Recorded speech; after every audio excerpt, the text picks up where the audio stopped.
भाई लोग इससे कहते हैं प्यार।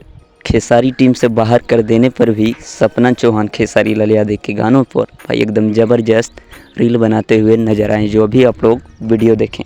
तो भाई इसी तरह का प्यार बरकरार रहना चाहिए।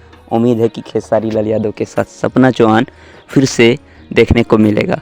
वैसा कुछ हुआ ही नहीं है कि सपना चौहान पूरी तरह से टीम से बाहर कर दिया गया, लेकिन फ़िलहाल कुछ टाइम के लिए आप लोगों को सपना चौहान और खेसारी की जोड़ी एक साथ नहीं दिखने वाला है। लेकिन भाई बस कुछ समय का और इंतज़ार कीजिएगा, देखिएगा धीरे धीरे फिर मामला सॉर्ट आउट हो जाएगा और एक बार फिर से सपना और खेसारी का जोड़ी तबाही मचाएगा। उम्मीद है खेसारी लाल यादव सपना चौहान बहुत जल्द देखने को मिलेगा। आप लोग चाहते हैं कि नहीं, कमेंट बॉक्स में कमेंट कीजिएगा और मिलते हैं फिर नेक्स्ट वीडियो में। थैंक्स फॉर वॉचिंग भाई।